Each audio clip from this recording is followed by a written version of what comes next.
would you be willing to do if Vladimir Putin did not stick to the terms of any deal on Ukraine? If he not what? If he did not stick to the terms of any deal on Ukraine, because he has a history of not sticking to his word when it comes to international agreements. I think he'll keep his word. I think I've spoken to him. I've known him for a long time now. You know, I've known him.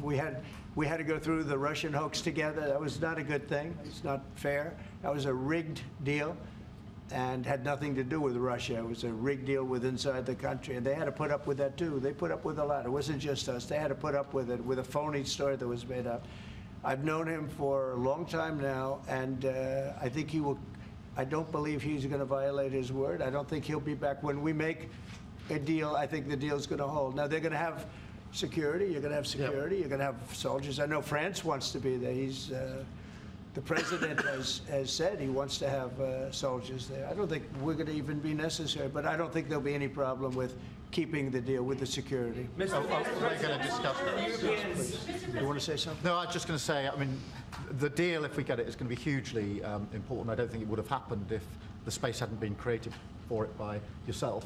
But if there's a deal in, we've got to make sure it's a deal that lasts, that is not temporary, that lasts, and that's why we need to make sure that it's secure, and we've lent in and said we'll play our part, and we've talked and we will talk about how we work with yourself, Mr. President, to ensure that this deal is something which is not violated, because it's very important that if there is a deal, we keep it.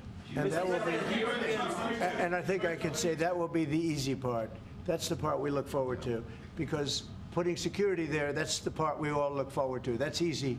The difficult part is getting the deal made. So, yep. But I think we've come a long way. Did you have something? Yeah, on a personal level. He's got such a nice face. Oh. He's smiling. No, he's smiling. But watch, he'll ask a total killer question. Those are the I've known ones, him a long time. they're the ones that get you. No, he looks like a nice On guy. a personal level, Mr. President, what do you get on most? What's your common ground with Sir Keir Starmer? Because you're both from different political backgrounds. It's true. I think I can say this because we've known each other now really for a little while. This is not our first meeting, as you know. He loves his country, and so do I. That's our common theme. He loves his country, and I love our country. And we also have two countries that have gotten along for the longest period of time. Right? Yeah. Number one ally on each side. And we have good. France and Australia, we have a lot of good ones. But we've had a long-time relationship, a long time, hundreds of years. And we like each other, frankly, and we like each other's country, and we love our country. And I think that's our common thread. Okay? Mr. President, the Europeans... Yeah, please. On tariffs, you just said with China... Who are you with?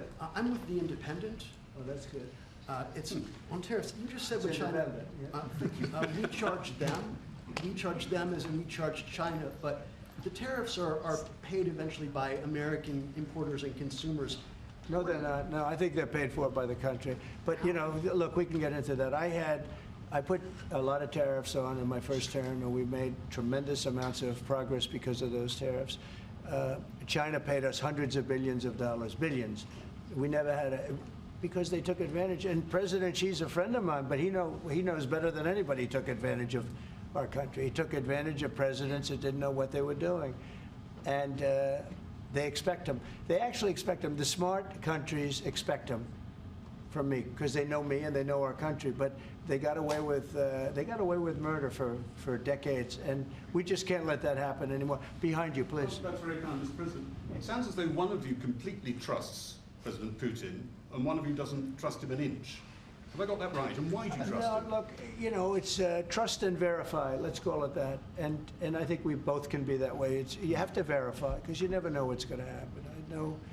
I know a lot of people that you would say no chance that they would ever deceive you, and they're the worst people in the world. I know others that you would guarantee they would deceive you, and you know what? They're 100% honorable. So you never know what you're getting. No, I have confidence that if we make a deal, it's going to hold.